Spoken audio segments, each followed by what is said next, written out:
婚礼那天，在殿堂中央出现了一名不速之客，他如骄阳般明媚，势在必得地抛出疑问：齐墨，再给你一次机会，选他还是选我？男友在我和他之间徘徊，最后留下一句对不起，便牵起他的手，不顾世俗指责向外奔跑。可他不知道的是，我也追了出去，并死在了他向我告白的那条街。原因，你昨天回教室拿作业的时候，是不是亲眼看到沐雨偷班废了？我猛地回神，自己竟然重生回了将沐雨钉上十字架的标志性事件的初三。上一世，因对齐墨的暗恋，接受了他的暗示，无中生有谎称自己目睹了事实。一时间，沐雨从班级众矢之的升级成了年级避如蛇蝎的对象。等到真相大白的时候，污蔑他的20名同学非但没有道歉，反而在私下嘲笑他的无能。要是说二人究竟有什么矛盾，大概就是齐墨真正喜欢的女孩却喜欢沐雨吧。毕竟他神似陈冠希的脸和桀骜不驯的作风，很难有女生不被吸引。我迎着看热闹不嫌事大的围观人群火热的目光和漠视在必得的眼神，沉下一口气说：没有，我那天只看到决然在沐雨桌洞前鬼鬼祟祟。此话一出，窃窃私语声瞬间归于寂静，10几秒后爆发了更激烈的讨论。我靠，元一不是喜欢齐墨吗？怎么还让他下不来台？他们私下没有串好口供吗？齐墨显然没想到我会堂而皇之的与他作对，微微瞪大双眼，结巴着问：神什么？我看向同样感到震惊的沐雨，问：如果我没猜错的话，你那天应该是在照顾奶奶吧？这是我在后来才知道，一家人都不愿赡养老人，在他爷爷去世后的第2天，几人便商量好送他奶奶去养老院。既然无心，几人挑选的养老院也十分糊弄，木板床、苍蝇饭馆，所以沐雨常在放假时挑空买点东西去看望奶奶。听到这，他先是点头，随后突然反应过来后，如同受惊的德牧：你怎么知道？沐雨警惕地看我，前面的碎发被吊灯打下一片阴影，第一次这么直观地见识到盐巴。我定了定，胡扯，我神通广大，能掐会算，你这点事在我这根本不叫事。决然从人群中走出，打断：你胡说八道，所有人都说是沐雨偷的，就你一个污蔑我。我摊手，正义不是根据在内议立场的人数来决定，我敢说是因为我有证据，你们敢胡说是想着人多力量大，即便担责也用不着背负太多的罪恶感。这时不止决然，周围坚称自己看到罪魁祸首的同学都结巴着狡辩。我们也没说一定，是你刚才听错了。作为主心骨的齐墨此时支棱起来，垂死挣扎道：说了半天，证据呢？我妈撒着下巴，故作思考状，然后提议：不然我们去验个指纹。这毕竟不是比小数目。看着周围人惊愕的目光，我笑了笑，也没必要这么麻烦。放假时间进校都是要在门卫大爷那登记的，要不咱们去看看？反正我敢打赌，上面绝对没有沐雨的名字。你们谁和我一起？他们面面相觑，大部分人都悻悻地回了自己的座位。剩下的齐墨也表示为难，都是同学，就这么算了吧。我本还想着趁热冷嘲热讽一番，身边的沐雨却拉了拉我的袖子，垂下眼帘说：算了，就这样吧。说完，大课间的上课铃就打响了，我只好作罢，留下一句：以后有事别委屈自己，找我来帮你。我看着终于平息的战争，松了一口气。上一世齐墨故意戳他脊梁，背地里骂他，又在明知沐雨家庭的情况下让他赔钱，最后还是老师出面平息了战争。1个暑假过去，齐墨鼻青脸肿的到班，几个男同学追问是谁打的，他要帮忙揍回去。可无论怎么问，齐墨只是拼命地摇头，坚持说这是自己摔的。前日换座，扛不住我强大的背景和强烈的个人意愿，成功让老师将我和齐墨分配坐同桌。或许是齐墨迟迟未从我方才的背叛中醒神，我刚拿出课本，他就偷摸给我移来一张纸条。你还在生气我昨天送于小回家吗？我皱眉，这什么玩意？没等我缓神，第2张和第3张纸条接踵而至。当时是因为于同学说他害怕走夜路回家，我才答应的。我最喜欢的人一直没变，都是你。看着这些纸条，我终于记起昨天值日新转来的于晓，借着怕黑的理由一直央求齐墨送他。可我知道，若是郎梅情切有意，这事也成不了，何况还有其他更顺路的人在。当时我因为这件事跟齐墨大吵了一架，还被恶意之人冠上梅超风的外号。如今我毫不在意，甚至巴不能赶紧把这件劣质货转手送人。我拿过一张纸条，在背面写下听课，递了回去。他却耍起了无赖，一个劲要我说出原谅并跟他和好才行。我被扰得烦躁，却也惊动了老师。原一，期末，站起来。我和期末不情不愿地站起。数学老师揪了揪被汗浸透的蓝白条纹体恤，拿教杆点向投屏的一道题。你俩谁会？先答上来的就坐下。我欲哭无泪，这不是故意为难本学渣吗？果然，在我还没读完题的时候，期末就已经飞速说出了答案。很好，坐。以后上课专心听讲，别以为考个年级第2就满足了。他说时，眼神有意无意地瞥向不听课低着头写题的沐雨。全班同学都顺着看他，沐雨倒也习惯了。期末在我旁边赶忙应着，是，老师，这下我更难受了，如同千斤石压在胸口，喘不过气。隐约间，我看到好多人边向我冲来边喊我的名字。黑屏前的最后一个画面是沐雨兜住我的脑袋，脸上浮现起担心的神色。我觉得这场面特别想比剧本里男女主天人两隔的最后一刻，本来还想学一下用左手轻抚上他的脸颊，说几句遗言。刚有这个想法，沐雨就用他修长的手捏上了我的鼻子，焦急说，用嘴深呼吸。在这一场梦里，死去的记忆突然复活，像是有了自己的生命一般滚动播放。第一个画面是期末接我约会，上车时我对他菱角处的口红视而不见。第二个画面是期末演出，在起哄声中亲吻了女歌手的脸颊，我故作大度。第三个画面是沐雨倒出我的骨灰，一同沉溺在大海深处。不知过了多久，斜近的月光唤醒了我，我动了动酥麻的四肢，却见在我床边熟睡的沐雨也被惊动。除了他和我，深蓝色的病房里空无一人。他揉了揉惺忪的睡眼，问，好点了吗？阿姨叔叔正在出差赶来的路上。我点点头，拔了插在鼻子上的导管。不顾他的阻拦，问，为什么对我这么好，甚至不求回报，即便在我死而复生后的记忆里找不到关于你超过5分钟的回忆？就陪个床而已，我怕你在半夜复发。我摇摇头，是对他说，又好像是在自言自语。不止这个，沐雨显然答不上来我这没头没脑的问题了，看了眼表，说8点了，你还没吃，饿了吗？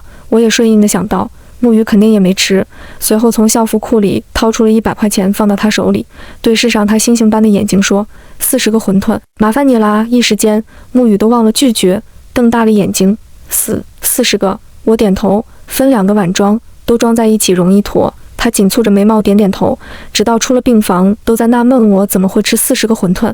我看着他这张常年冷酷的脸，此时满满的惊讶，忍不住笑出了声。回来后，我看着面前的2碗馄饨，顺手推了1碗到他面前。我突然想起来，医生告诉我不能吃太多，撑着了之后更容易呼吸困难。他睁大了眼睛疑惑，是吗？我一本正经，是啊。胃如果太鼓，不就会压迫到气管？我看他还在犹豫，便说，你如果不吃，扔垃圾桶就浪费了。闻言，沐雨总算打消了顾虑，和我一起沐浴着月色，填饱了肚子。隔天早上，我正和沐雨在聊天，就听到医院走廊高跟鞋哒哒的脚步声。不出意外的话，母亲冲进病房，扫视一眼锁定我，上前一把将我的头埋在她温暖的怀抱。依依，你怎么样了？上着课病怎么会突然复发呢？我被勒得喘不过气。妈，您先松开我，再用力我马上就要嗝屁了。母亲又赶忙松开我，她已泪眼连连。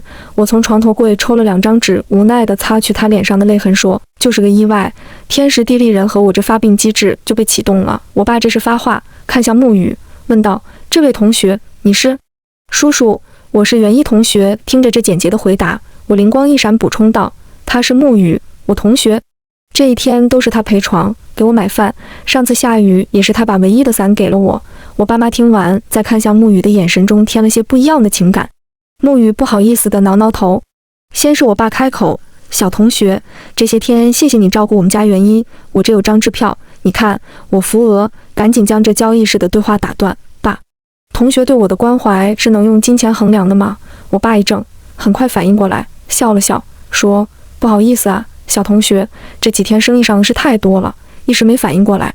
改天叔叔请你们吃个饭。不等沐雨拒绝，我也附和，对，到时候也叫上他们几个毕业回国的庆祝一下。出院后，沐雨还是没能熬过大腿，被我们送回了家。车上，母亲打破了沉默的氛围，沐同学是吗？沐雨看着后视镜点头，对，阿姨。母亲满意似的笑道，之前去开家长会的时候，总能看到你的名字写在最顶上，依依每次都在最后被公众下揭短的我脸一扫。妈，这样真的好吗？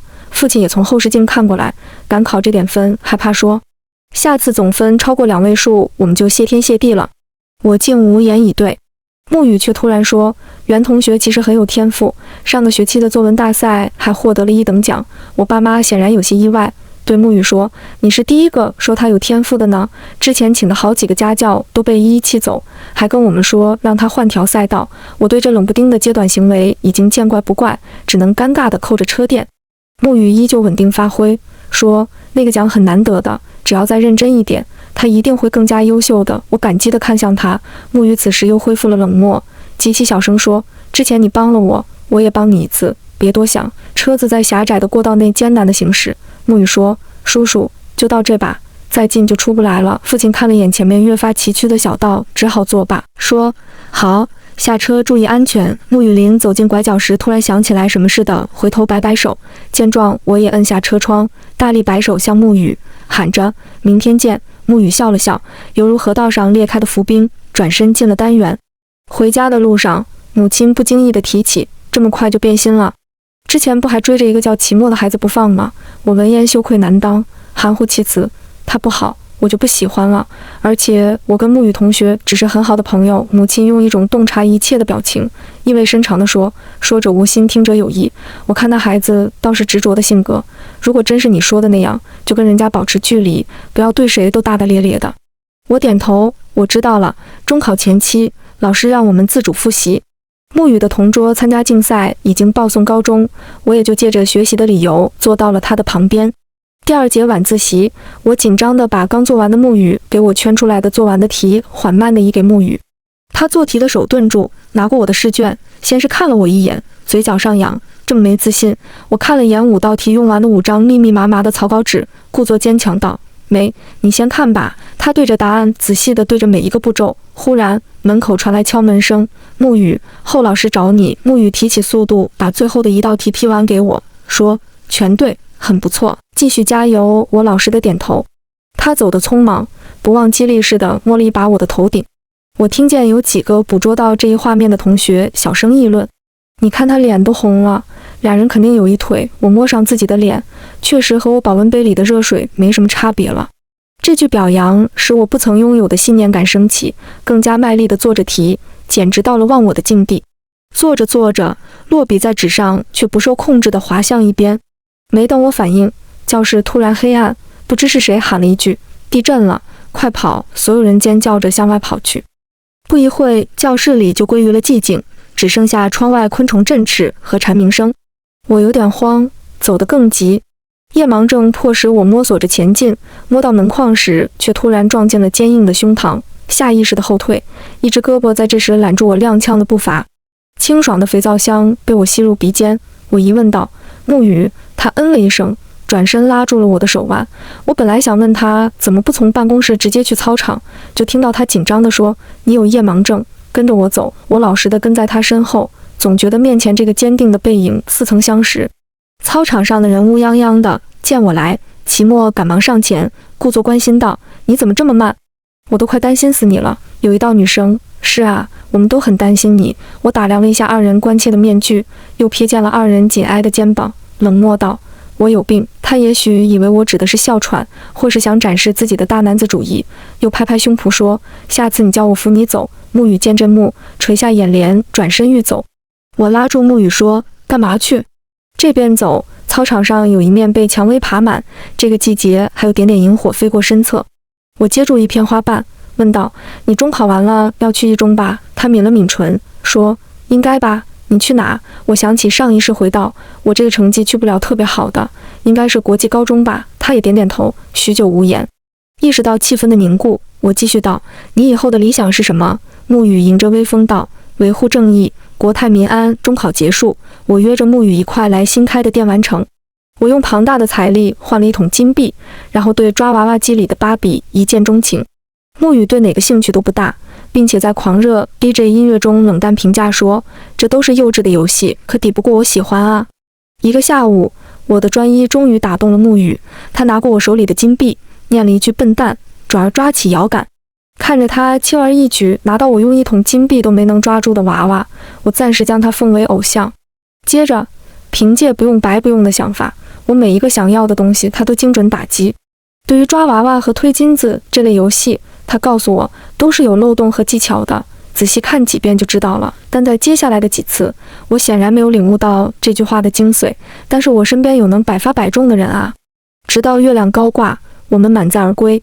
出了游戏厅的大门，有几个非主流抽烟的人抬头像盯着猎物般看我们俩。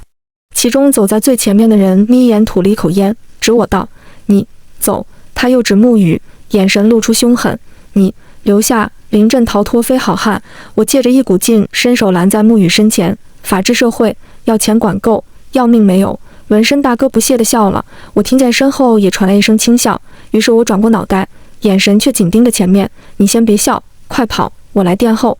我感觉一股力挡下了我的胳膊，沐雨拉我到身后，说：“给你叫了辆出租，一边待着等。”前面大哥不耐烦了，得罪了齐少爷，谁都别想走。说着，一个拳头就要落下，沐雨握住，反手就是更尽力的一拳。二人彻底厮打在一起，我看到沐雨挨了好几拳，脸上已经出了青紫色，旁边几个跟班还想上前。我举起手机说：“都住手，我已经报警了。”其余人被激怒，追过来就要打我。沐雨分神之际挨了一拳，踉踉跄跄地把我护在怀里，几人拳打脚踢冲击着沐雨身躯。我彻底怂了，害怕的哽咽，用手护住他的脑袋，喊着：“我给钱！”都别打了！可凶神恶煞的几人如同没听见一般，踢向沐雨的力道丝毫未减，还得寸进尺嘲讽道：“这爱情真是惊天地泣鬼神，只可惜你俩得罪错人了。”直到警笛声强势的闯进，几人唾骂着离开。沐雨最后附在我耳边说了句：“别抽泣，别再进医院，让你爸妈担心了。”他终是没扛住，维持着蜷缩的姿势倒下，鲜血浸满了白色衬衫。到了医院，我固执地守在他床边，母亲拿我没办法，用湿巾擦去了我脸上沾染的沐雨的血渍。父亲罕见的严肃，我哭着央求：“爸爸，你得帮帮他，他这是为了我挨的打，不能任凭他们逍遥法外。”父亲说：“别担心，这次的事件太恶劣了，我肯定要查查那几个人什么来头。”沐雨还没醒，就由我去配合做笔录。不愧是我隔了几天就查到领头的那个是一家药企总裁的小儿子，更巧的是，经人一查，发现那家药企竟然是黑企，不堪一击，经过一下午遭到封杀。其余的都是小喽啰，常参与这种违法行为，已经被依法拘捕了。那几人的家长找来医院，泣不成声地跪在我们面前，央求着放他儿子一马，并清楚地认识到被拘捕这将会在他儿子的一生中留下深刻的污点。我的父母被他们缠着听保证书，他们只是摇头，既然做了就别后悔，我帮不了你们任何。过了几天，沐雨终于苏醒，他沙哑着声音说道：“都说了我不可能有事还哭，现在你长得就像悲伤蛙。”我眨着干涩的眼睛说：“太害怕了，就没忍住，你居然还嫌弃我。”他轻轻一笑。我突然想起了什么，从书包里掏出了前2天等他醒来空闲时间里绣的平安符，我有些羞涩地递过去。沐雨好奇地拿过，在手里360度看过，好一会，他说：“我觉得你靠手艺挣钱比靠脑子挣钱强。”闻言，我咬紧了后槽牙，羞涩一扫而尽。果然不要妄想从他嘴里听到什么好话。我一把夺过，没说送你，就是给你炫耀一下。他又嘻嘻地笑起来。我严重怀疑他是被人把脑子打傻了，不然连我都不觉得搞笑的是他怎么会笑。不过后来基于沐雨诚恳的认错态度，我还是把平安符给他了。沐雨经常在一个人的时候把它拿出来把玩，我在门口看到，他终于发现了我写的纸条：“平安顺遂，万寿无疆。”他一怔，摩挲着纸条上的字眼，愣了好一会，又痴痴地笑了。开学当天，期末作为学生代表上台发言，而另一边，沐雨也正站在领奖台发言，对于新学期的目标。我们都挤在公示栏那边看分班表，我眼神滑到3班，从上往下，终于找到了我的名字。我听到旁边传来一阵惊呼：“尚清，咱们俩居然和期末分到了同班。”是啊，以后想干点什么就太方便了。虽然我并没有跟他们争抢的想法，却还是在听到后眼角不自觉的抽搐。隔天上学，我到座位上看着桌上的早餐，陷入了疑惑。这难道是哪个少男对我芳心暗许，献殷勤来了？正当我疑惑之时，旁边有同学提醒：远一，这是期末一大早给你带来的，不说不要紧。说完之后，班级瞬间寂静，被几十束灼热又八卦的目光聚焦的我只能认命地坐下。有几个女生先跑来打探消息似的问：远一，你和期末是那个关系吗？我礼貌地微笑：什么关系都不是，他可能是送错人了。对了，你吃早餐了吗？有人摇头，我大方地向他一递：那就给你了。我相信其同学这么大度，一定不会生气的。过了一会，期末从后门走近，到我前桌坐下，回头问：早餐你还喜欢吗？我赶忙给他比划了一个虚的手势：别爱我没结果，我不喜欢吃早餐。他皱着眉，我也不知道他真懂假懂。文艺晚会那天，期末一身西装在舞台大放异彩。原本他喜欢的女生给他递来了情书，我看他脸上少见的浮现了娇羞的神色，又看到那个女生满是自信的神情。二人西装配礼服，上一世的回忆不可避免地浮现。直到他再次毫不犹豫地拉过女生的手，我回了观众席。说不清道不明的情感在我心间升腾。黯然神伤之际，突然一个冰凉的物体碰上我的脸颊。我回头，沐雨正拿着冰矿泉水瓶身贴上我的脸。我问：你怎么在这？沐雨拧开瓶盖，仰头喝了一口。他说：今天篮球队和你们学校有比赛，刚打完我就看见你一个人在这 emo。他不知道又从哪掏出来一瓶橙汁递给我，专门给你买的，喝吧。我接过，喉咙突然有些发紧，就听见沐雨在一旁慌忙说：不是吧，一瓶饮料你就感动了？我仰头努力让泪水倒流，一直到眼眶装不下，回道：我终于释怀了。当天晚上，沐雨说好在学校门口等我一起回家。收拾书包时，几个别班的女生大摇大摆地走近。我之前听说过她们是本校出了名的不好惹，其他人已经贴墙溜走了，我却在收拾好书包准备走时被一把拉回。领头的一名留着干练短发的女生从口袋里掏出打火机，随便一划便点燃了指尖夹的烟，吸了一口，两颊凹陷，凑近全部喷在了我的脸上。我被呛得咳嗽，她附在耳边说：你死皮赖脸追过敏姐男朋友？我不明所以。敏姐男朋友？那人烦躁地啧了一声，突然暴躁：就是期末。我被吓得一个机灵，老实交代，初一初二的追也算吗？他和周围的其他非主流一愣，随即笑起来：初中？你也太逗了！我严重怀疑他们是从精神病院里出来的疯子，阴晴不定。想着时间耽搁了太久，沐雨还在那等着，于是我想推开他们，让一下，我还得回家。那人却用力了对了一把我的肩膀，硬生生又贴上了墙，让你走了。突然，上锁的教室门被一股大力打开，轰的一声，往门口一看，是沐雨提着书包。几个女生见这阵势吓了一跳，又想到什么似的，颇有自信地说：一中男的原来都是打女生的人啊！沐雨边说边往这边走，你不说我还真没看出来，还以为是哪家精神病医院跑出来的患者。没等他们反驳，沐雨揽上我的肩膀，痞里痞气地问：找我妹有事？几个女生带着胆子说：我们只是劝她不要惦记不该惦记的人。沐雨接上：我妹妹除了父母最喜欢的人就是我，那有什么不该惦记的人？刚刚还盛气凌人的几人，此刻无言以对。沐雨过去拎起我书包，随手把桌上放的几盒烟全部抛在他们的水杯，边走边说：记着让你们的小头头有事直接来找我。出了校门，沐雨露出了本相，他和我面对面劫后余生般地说：你可吓死我了，我在你学校门口等不着人，想着你可能出什么事，就赶紧跑你班里，下次再遇到这种事喊我名，直接从隔壁学校飞来救你。意料之外的是，沐雨和我还有那几个小太妹的视频被流传到网上，网上还传过之后，还有几家星探找到他，不过都被意料之中的回绝了。高考结束的那个夏天，我和沐雨一起去看了他奶奶，老人家精神很不错，我们陪着他在院子里散步说话。中午吃饭时，我看着餐盘里少得可怜的肉和带着生绿的豆角，直觉难以下咽。可转头又看到吃得很香的穆奶奶硬生生把嘴里半生不熟的肉咽下去了。